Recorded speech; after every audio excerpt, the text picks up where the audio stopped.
The morning of June 30th, 1559 dawns bright and clear over the Château de Tournelle in Paris.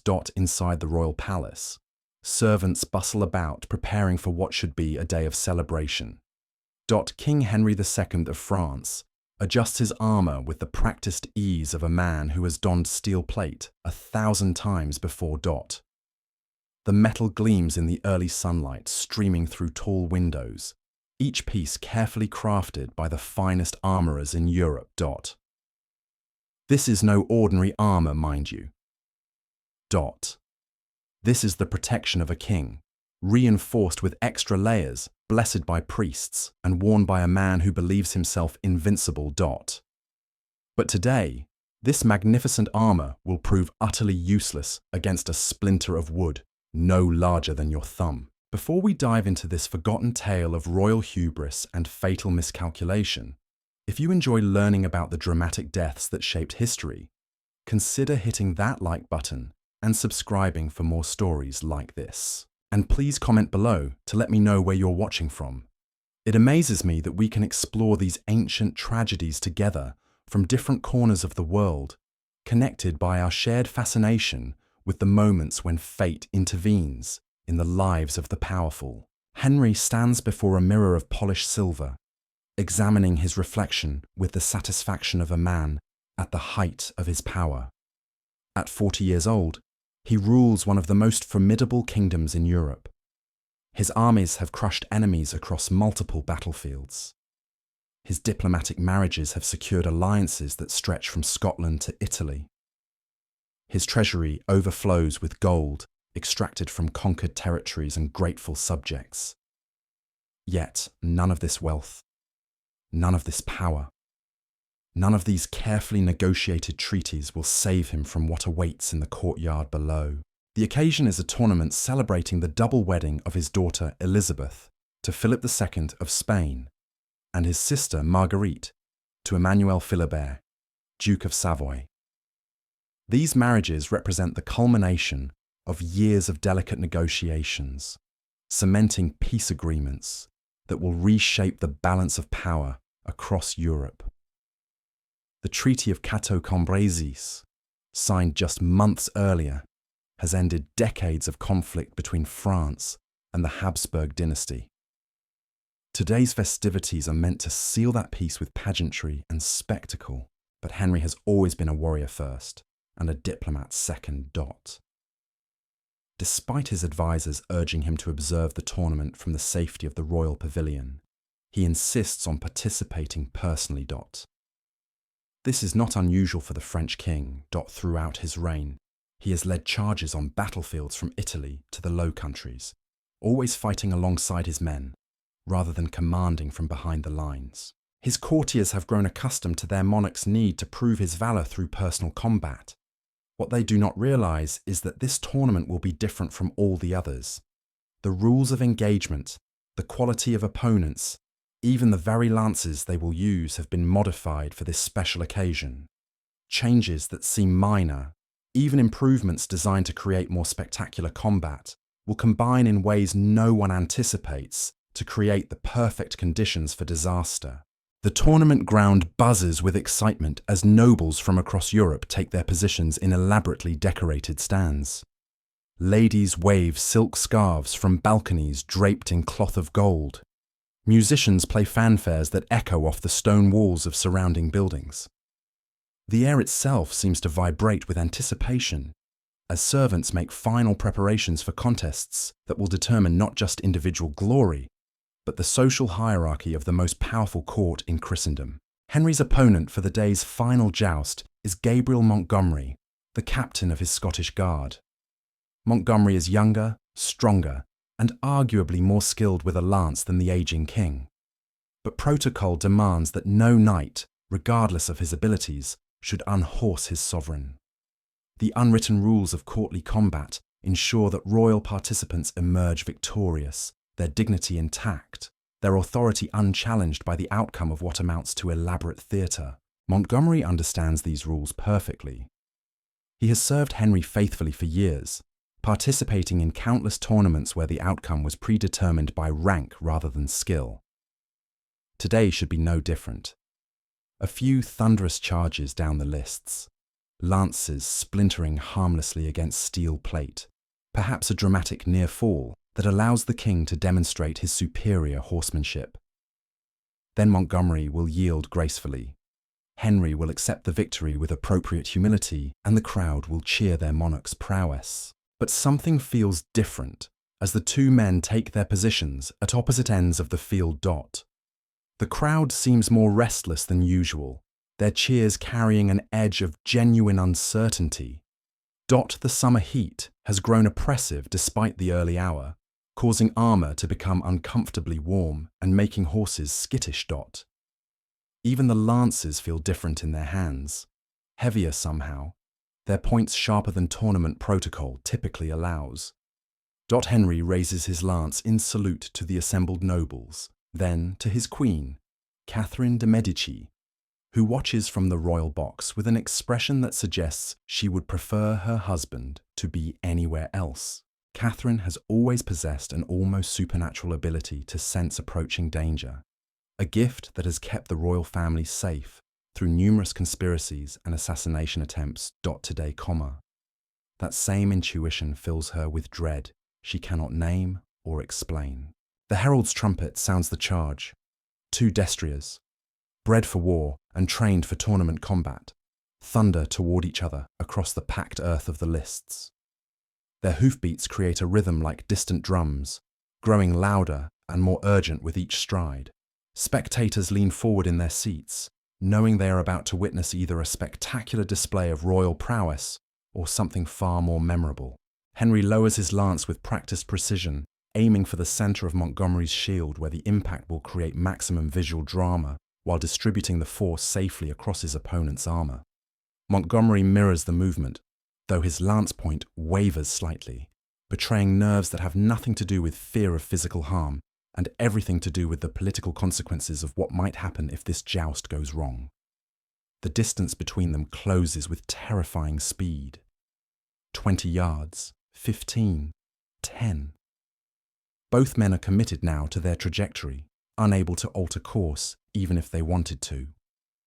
Their lances are couched firmly, their bodies braced for impact, their horses driven forward by momentum that cannot be stopped. At the moment of collision, something goes catastrophically wrong. Instead of the clean break that tournament lancers are designed to produce, Montgomery's weapon splinters in an entirely unexpected way. The shaft explodes into razor-sharp fragments, most of which scatter harmlessly to the ground. But one piece, approximately 18 inches long and tapered to a deadly point, continues forward with all the force of Montgomery's charge behind it.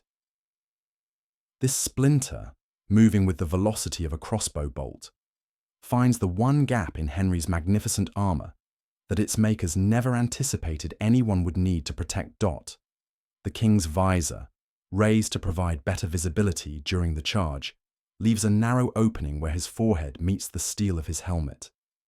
Under normal circumstances, this gap would be too small for any weapon to penetrate, but wood splinters differently than steel, and this particular fragment has achieved the perfect angle of approach. The wooden projectile punches through the king's skull above his right eye, with a sound that spectators will remember for the rest of their lives. Not the clean ring of metal on metal that tournament crowds expect, but a wet, organic crack that speaks of bone giving way and soft tissue being violated. Henry's head snaps back from the impact, and he begins to slide from his saddle, even as his horse continues its charge toward the end of the lists. What happens next unfolds with the slow-motion clarity that trauma often brings to those who witness it. The most powerful monarch in Europe, the man who has conquered cities and negotiated with emperors, tumbles from his destrier like a sack of grain. His magnificent armor, useless against this particular assault, clatters against the packed earth as his body strikes the ground with a sound that silences the entire tournament ground.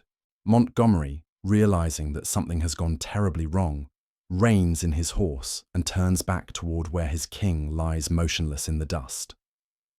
The wooden splinter, still protruding from Henry's skull like some grotesque banner, continues to quiver from the impact, Blood begins to seep from beneath the king's helmet, staining the earth that moments before had seemed like nothing more than the stage for an afternoon's entertainment. The stunned silence that follows is broken only by the laboured breathing of two destriers still snorting from their charge, and the distant sound of a woman screaming. Queen Catherine de' Medici has risen from her seat in the royal box, her face drained of all colour as she stares at the crumpled form of her husband. The intuition that had filled her with dread, moments earlier, now transforms into the cold certainty that her worst fears are being realised. Before her eyes, Montgomery dismounts and rushes toward the fallen king, his own face a mask of horror as he comprehends what his lance has done. The captain of the Scottish Guard, a man who has killed enemies in battle without a second thought, now trembles as he approaches his sovereign.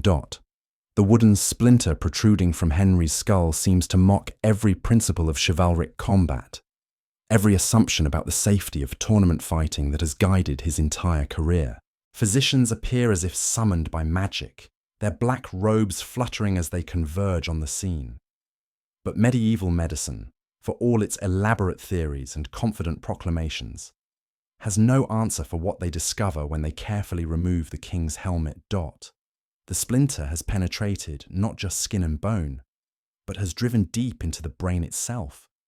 Dark blood mixed with clear fluid seeps from the wound, and Henry's breathing has taken on the irregular, gasping quality that experienced battlefield surgeons recognize as the herald of approaching death. Andreas Vesalius, the greatest anatomist of the age and personal physician to the royal family, arrives within minutes of the accident. One look at the wound tells him everything he needs to know about the king's prospects. The wooden fragment has created a trajectory of destruction through the most delicate and vital structures of Henry's skull.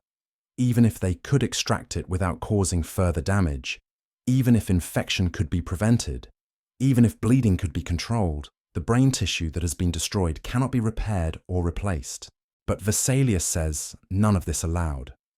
Instead, he orders the king transported immediately to his chambers, while barking instructions for hot water, clean linens, and his surgical instruments. Hope, however false, must be maintained for the sake of political stability. France cannot afford to have its monarch declared beyond help, while foreign ambassadors and rival nobles watch from tournament stands. The fiction of royal recovery must be preserved for as long as possible. Henry is carried from the field on a litter hastily constructed from tournament banners and wooden poles. His breathing remains laboured, and consciousness flickers in and out like a candle flame in shifting wind. During brief moments of awareness, he tries to speak, but the words emerge as unintelligible mumbles distorted by the swelling that has already begun to affect his brain. The wooden splinter, still embedded in his skull, moves slightly with each laboured breath, creating fresh waves of bleeding that soak through the bandages almost as quickly as they can be applied. Word of the accident spreads through Paris with the speed that only catastrophic news can achieve. Within hours, crowds gather outside the Château de Tournelle, their faces reflecting the same mixture of curiosity and dread that draws people to witness any great tragedy. Foreign ambassadors dispatch urgent messages to their home courts, knowing that Henry's death could reshape the political landscape of Europe overnight. The delicate balance of power so carefully negotiated in recent months suddenly hangs by the thread of one man's failing life. In the royal chambers, a different kind of tournament begins as the finest medical minds in France compete to save their king's life. They try bloodletting to reduce pressure on the brain, not understanding that this only weakens him further. They apply poultices, made from exotic herbs, imported at enormous expense from distant lands, creating elaborate mixtures that do nothing to address the fundamental problem of destroyed brain tissue. They burn incense and mutter prayers, as if divine intervention might succeed where human knowledge has failed so completely. For 10 agonizing days, Henry II of France clung to life, his body fighting a battle his physicians could never win. The wooden splinter that had seemed so insignificant compared to the swords and cannons he had faced in countless wars proved to be his ultimate conqueror.